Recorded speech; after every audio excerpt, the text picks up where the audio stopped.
Bienvenidos al Último Acto, el podcast donde exploramos los misterios más oscuros y perturbadores de la mente criminal.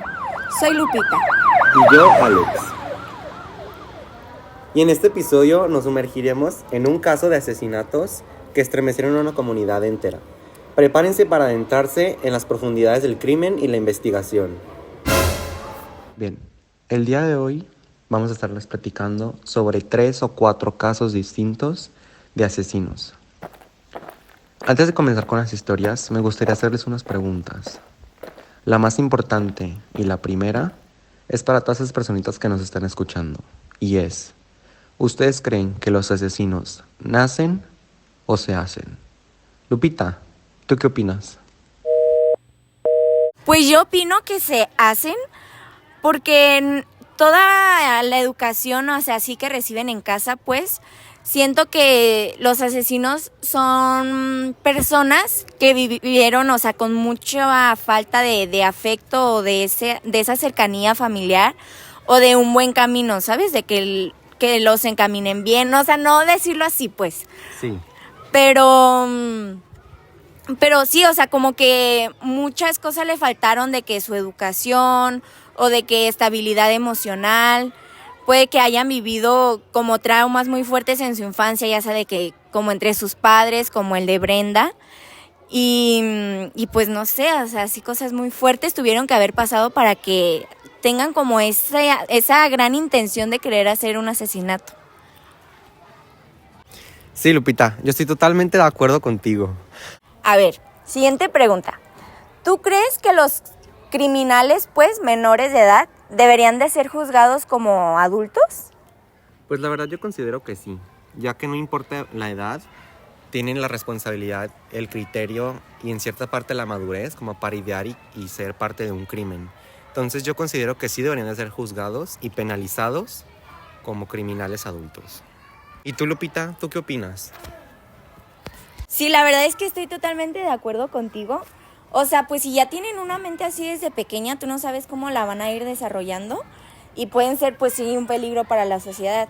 Entonces, totalmente tienen que ser juzgados como adultos, porque pues si ya tuvieron de que un pensamiento que no es de un niño, pues ya, o sea, ahí sí se puede ir feo de que ya están tachados, pero pues sí, o sea, pueden hacer más daño y así.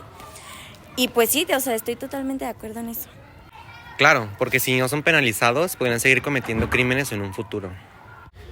Muy bien, muy interesante tu caso, Lupita. Ahora pasemos a la tercera pregunta detonante, la cual es, Lupita, ¿tú crees que el caso de Alisa Bustamante se hubiera podido evitar o solucionar de otra forma si sus problemas mentales hubieran sido tratados con tiempo?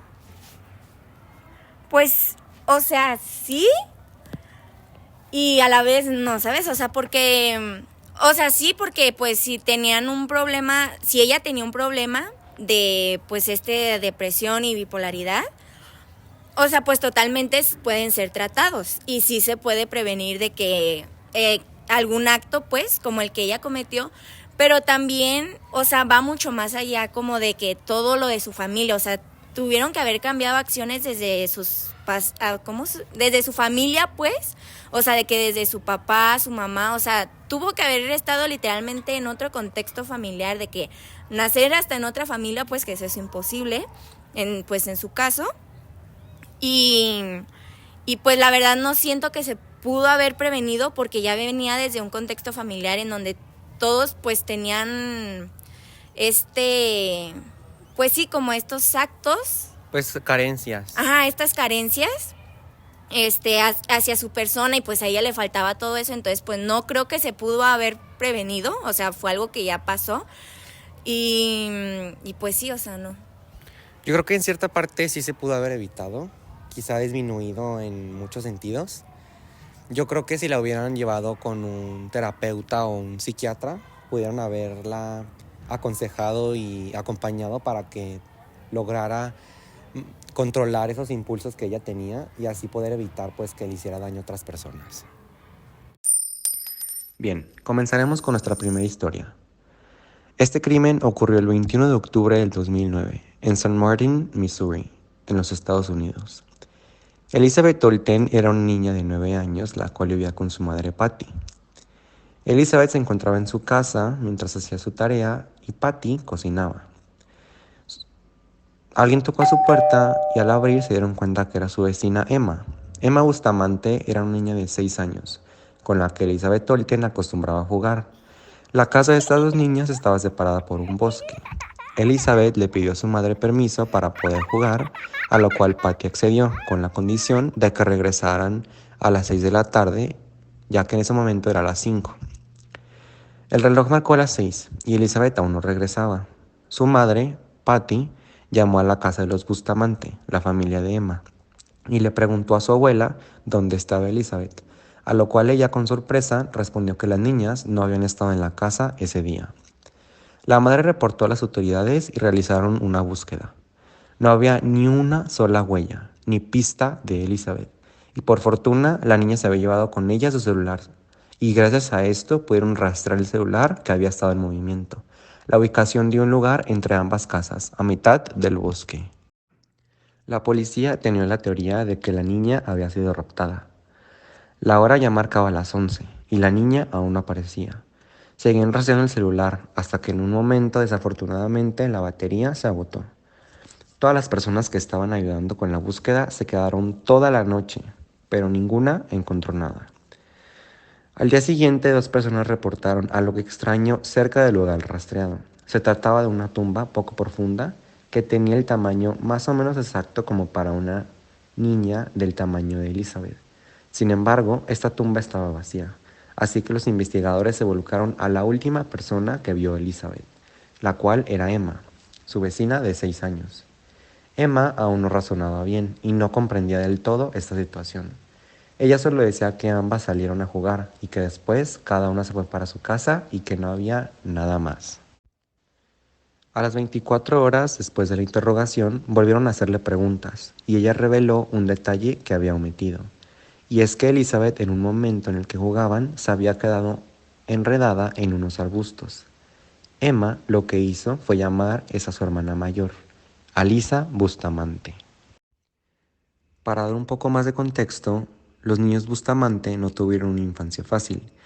Ellos vivían con su abuela, la cual tenía la patria potestad de los 3 niños. Su madre en ese momento cumplía condena, mientras que su padre estaba ausente, pues él los había abandonado, además de que ambos padres eran adictos. Alisa aparentaba ser una adolescente tranquila, mas sin embargo, al investigar encontraron que ella tenía fotos de su rostro con sangre falsa, gestos raros.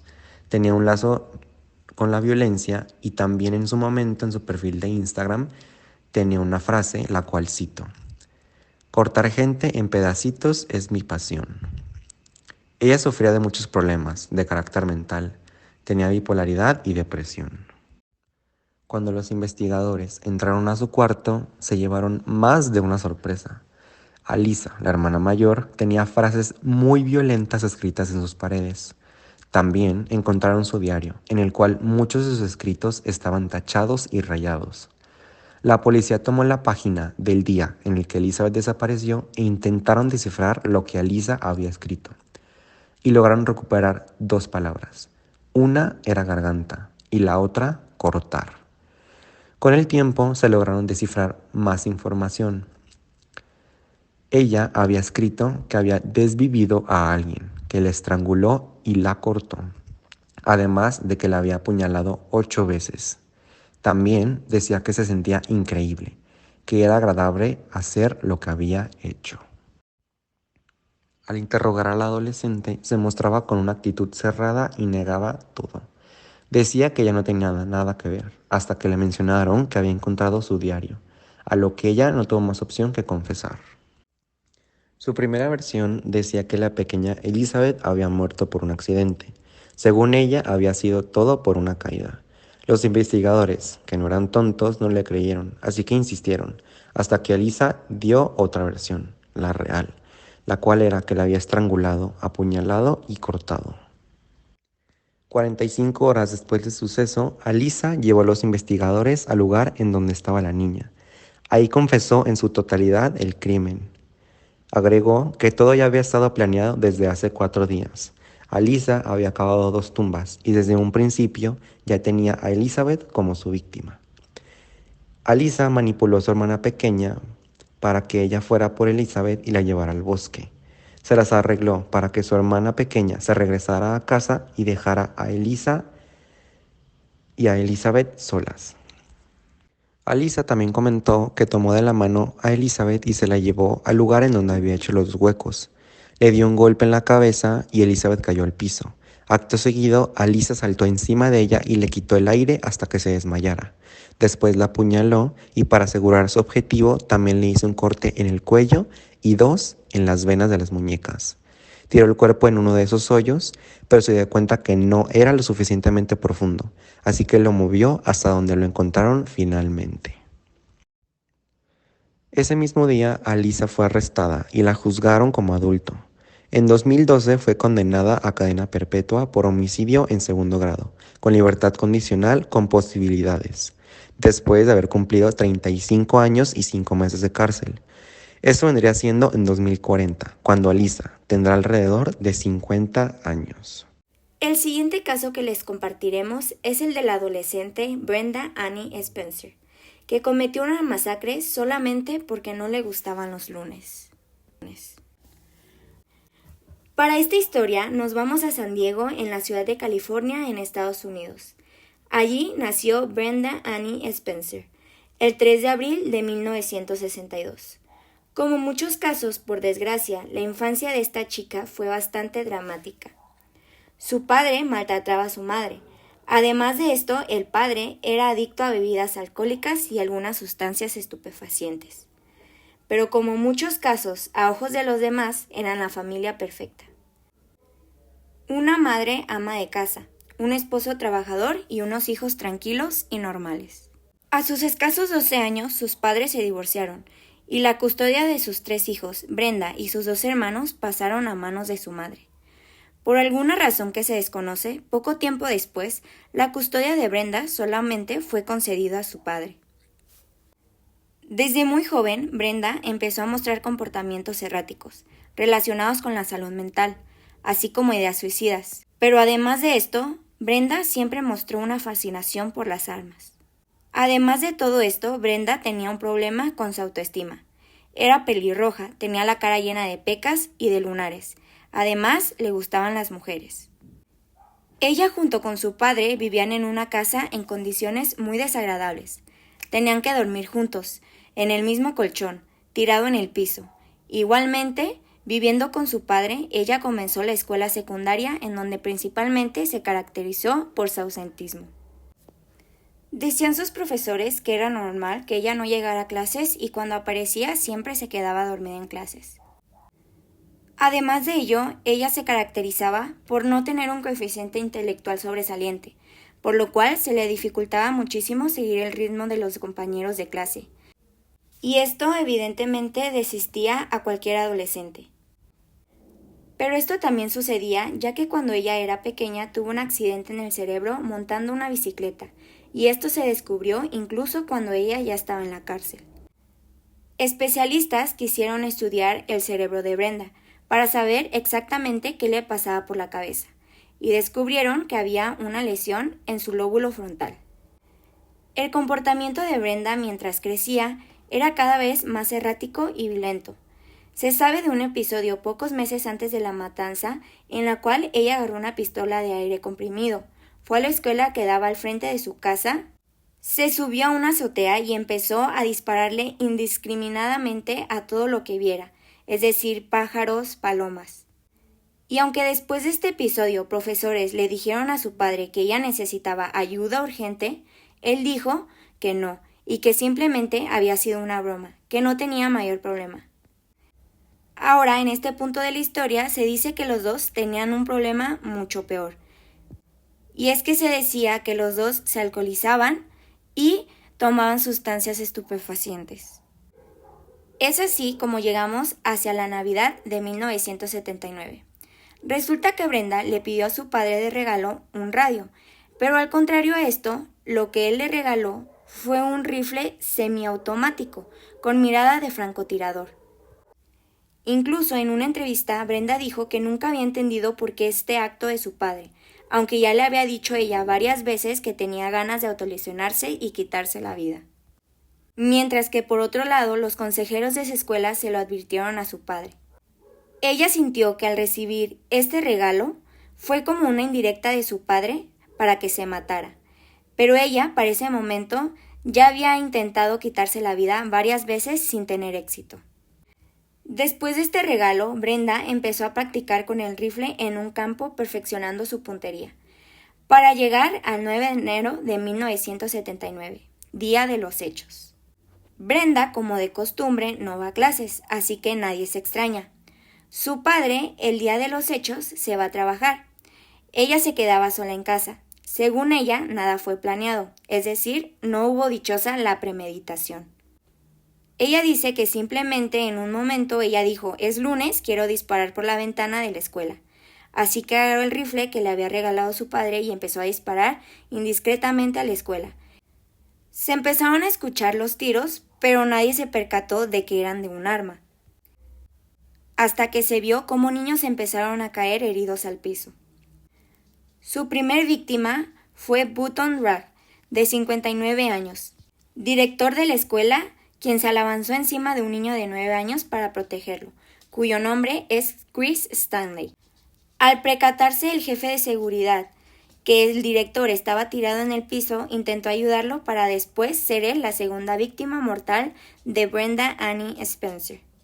Mientras 2 cuerpos estaban sin vida en el piso de la escuela y niños heridos, esta mujer no dejaba de reírse a carcajadas. El primer policía en la escena fue un hombre de 28 años llamado Robert Rowe, quien recibió un disparo en el cuello, sin embargo logró sobrevivir. Fueron un total de 36 proyectiles disparados, 2 víctimas mortales y 9 niños heridos. Y fue gracias a una maniobra de los agentes de la policía que lograron que esta mujer dejara de disparar. Lo que hicieron fue acomodar un camión de basura entre los 2 edificios, entre la escuela y la escuela secundaria Cleveland Elementary School, para ser más exactos. Los equipos de armas de técnicas especiales empezaron a llegar a la casa de Brenda. La negociación con esta mujer para que se diera a entregar duró aproximadamente 6 horas. Se sabe que durante este tiempo ella dio entrevistas, pudo hablar por teléfono. A uno de estos periodistas le dijo la frase famosa de «Lo hice porque no me gustan los lunes y esto me anima el día». Es decir, esta matanza fue porque básicamente ella estaba aburrida. Se dice que durante este tiempo un periodista habló también con el padre de Wallace Spencer, y él dijo que le había regalado el arma con la esperanza de que se quitara la vida, porque ya no sabía qué hacer con ella. Aunque después dijo que era mentira, que no sabía lo que estaban hablando. Esta tesis permaneció sobre todo porque Brenda lo sintió así, y pues si uno le pone lógica, ¿quién le va a regalar un arma a una persona que tiene instintos suicidas? Al pasar estas 6 horas de negociación, ella salió a cambio de una hamburguesa de Burger King. Dijo que tenía hambre, entonces salió de la casa. En cuanto a la policía entró a la casa poco tiempo después, que compartía con su padre, dijeron que básicamente parecía un muladar. Estaba lleno de basuras, latas de botellas de alcohol vacías por todas partes. En pocas palabras, era un ambiente nada apto para crear un hijo. Mientras ella estaba enjuiciada, como siempre los periodistas con su imprudencia le preguntaron la razón de su crimen y volvió a decir: «No me gustan los lunes, lo hice para divertirme. Me gusta el rojo y el azul de las chaquetas de los alumnos. Vi a los niños como patos, rodeados de un rebaño de vacas, así que eran blancos y fáciles. Fue divertido ver a los niños fusilados». En un segundo punto, ella decía que no quería quitarle la vida a los niños, sino a los hombres adultos. Si recordamos, en la escena, mató a 2 hombres y los 2 eran adultos. Según psicólogos y psiquiatras expertos, ella quería acabar con el modelo que ella tenía en su cabeza de lo que era su papá. Pero, ¿qué pasó con ella?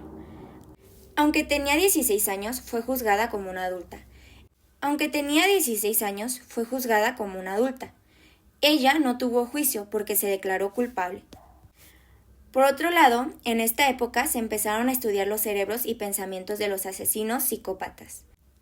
Así que ella fue sometida a varios estudios donde le encontraron la lesión anteriormente mencionada en el lóbulo frontal, lesión que según tienen varios asesinos o criminales. Además de esto, fue diagnosticada con depresión y problemas epilépticos, por lo cual fue medicada en prisión. Fue condenada por un juez a una pena de 25 años, a cadena perpetua. Es decir, que cuando ella cumplió los 25 podía pedir audiencias para poder salir en libertad condicional y ver si ya era apta. Pero como pueden imaginarse, sus peticiones han sido negadas, en aproximadamente 5 o 6 ocasiones. Y es hasta 2025 que ella podrá pedir otra audiencia para su libertad condicional. Pues bueno, hasta el momento estas dos historias se me han hecho sumamente interesantes e importantes de platicar, ya que realmente uno puede reflexionar sobre las personas, sobre sus formas de vivir, sobre sus problemas mentales, sobre las alertas, las acciones, la falta de atención que reciben en casa, la falta de cariño, entre muchísimas cosas más que conllevan a las personas a que se conviertan en criminales. Pero bueno, por el día de hoy es todo de nuestra parte y esperemos que les haya gustado muchísimo el podcast de hoy. Pues muchísimas gracias por acompañarnos en este podcast. Espero les haya gustado mucho, como ya dijo mi compañero Alex. Y los esperamos para la próxima con más historias de asesinatos. ¡Hasta la próxima!